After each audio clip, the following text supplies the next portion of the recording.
വഖഫിൽ മുസ്ലിം സമുദായത്തെ പറ്റിക്കാൻ പച്ച നുണ പറഞ്ഞ സതീശനെ കയ്യോടെ പൊക്കിയിട്ടുണ്ട്. വാർത്താ സമ്മേളനത്തിൽ ആധികാരികമായി ഏതെങ്കിലും ഒരു പേപ്പർ എടുത്തു വെച്ച് ഏതെങ്കിലും ഒരു വിഷയത്തെക്കുറിച്ച് അങ്ങ് തട്ടിവിടുക, എതിർ ചോദ്യമില്ലാത്തത് കൊണ്ട് തന്നെ താൻ പറയുന്ന കാര്യങ്ങൾ അപ്പോൾ തന്നെ ലൈവായി മാധ്യമങ്ങളിലൂടെ 10 പേർ കേൾക്കും. ആ നുണ അങ്ങ് വിശ്വസിക്കും. അതിനുവേണ്ടിയാണ് വഖഫുമായി ബന്ധപ്പെട്ട് ഇപ്പോൾ ഹൈക്കോടതിയിൽ കൊടുത്ത ഹർജിയുമായി ബന്ധപ്പെട്ട് ഇന്നത്തെ വാർത്താ സമ്മേളനത്തിൽ പെരും നുണ പറഞ്ഞത്. അല്ല, അതിപ്പോ സെൻട്രൽ ആക്ട് അല്ലേ? ഇപ്പൊ കോടതി അതിനെതിരായിട്ട് സെൻട്രൽ ആക്ടിനെതിരായിട്ട് സുപ്രീം കോടതി പോയിട്ട് സുപ്രീം കോടതി അത് തള്ളിയത് കൊണ്ടാണ് പിണറായി സർക്കാർ വഖഫ് ബോർഡ് വെച്ചപ്പോൾ ഞങ്ങൾ ഈ 2 അമുസ്ലിം പ്രതിനിധികളെ ഞങ്ങൾ വെച്ചുകൊള്ളാം. ചിലപ്പോ തെരഞ്ഞെടുപ്പിന് മുമ്പായതുകൊണ്ടായിരിക്കും വെക്കായിരുന്നത്. ആണല്ലോ, ബൈൻഡിങ് ആണല്ലോ. അതുകൊണ്ടാണല്ലോ പിണറായി സർക്കാർ പറഞ്ഞത് ഞങ്ങൾ ഇല്ലെങ്കിൽ പിണറായി സർക്കാരിന് ഒരു സ്റ്റാൻഡ് എടുക്കാമല്ലോ, വെക്കില്ല.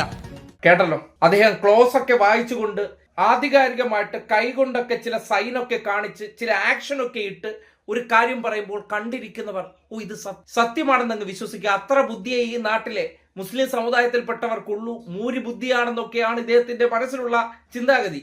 അതുകൊണ്ടാണല്ലോ നട്ടാൽ കുരുക്കാത്ത നുണ പറഞ്ഞത്.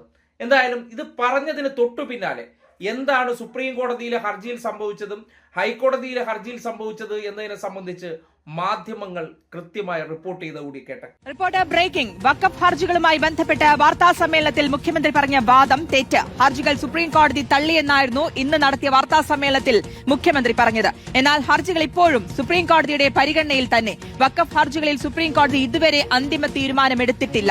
കോടതി പുറപ്പെടുവിച്ചത് ഇടക്കാല ഉത്തരവ് മാത്രം. സംസ്ഥാന സർക്കാരും കോൺഗ്രസും ലീഗും ഉൾപ്പെടെയാണ് ഹർജിക്കാർ. വിവാദമായ 14-ാം വകുപ്പിലും സുപ്രീം കോടതി അന്തിമ തീരുമാനം എടുത്തിട്ടില്ല. ഹർജികൾ തള്ളിയതിനാലാണ് അമുസ്ലിങ്ങളെ വയ്ക്കാൻ ഇടത് സർക്കാർ തീരുമാനിച്ചതെന്ന് മുഖ്യമന്ത്രി ഉയർത്തുന്ന വാദം കേട്ടല്ലോ.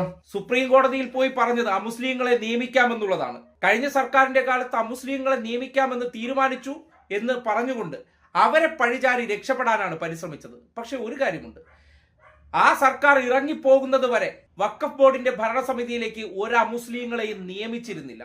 പക്ഷെ അവർ നിയമിക്കാൻ തീരുമാനിച്ചിരുന്നു. അവരാണ് കുറ്റക്കാർ എന്ന് വരുത്തി തീർക്കാൻ വേണ്ടി പരിശ്രമിക്കുമ്പോൾ, അല്ലെങ്കിൽ അങ്ങനെ പഴിചാരിക്കൊണ്ട് കോടതി മുഖാന്തരം ഞങ്ങൾ 2 അമുസ്ലിങ്ങളെ നിയമിച്ചോളാം എന്നുള്ള രീതിയിൽ അവിടെ ഹർജി കൊടുത്ത മേനോന്റെ മിടുക്ക് ഈ നാട്ടിലെ മുസ്ലിങ്ങൾ കാണുന്നുണ്ടല്ലോ. നിങ്ങൾക്കത് വേണമെന്ന് സമൂഹം പറയും. കാര്യം നിങ്ങളെല്ലാം കൂടി ചേർന്നാണ് ഈ മഹത് വ്യക്തിയെ മുഖ്യമന്ത്രിയാക്കിയത്. അപ്പോൾ സ്വാഭാവികമായിട്ടും ആക്കിയവനിട്ട് തന്നെ പണി വെക്കണ്ടേ? അത് വച്ചത് എങ്ങനെയാണെന്നാണ് ഇപ്പോൾ പുറത്തു വരുന്നത്. അതുകൊണ്ട് നിങ്ങൾ ചെയ്ത പാപത്തിൻ ഫലം നിങ്ങൾ തന്നെ അനുഭവിക്കുന്നു. അതാണ് യാഥാർത്ഥ്യം.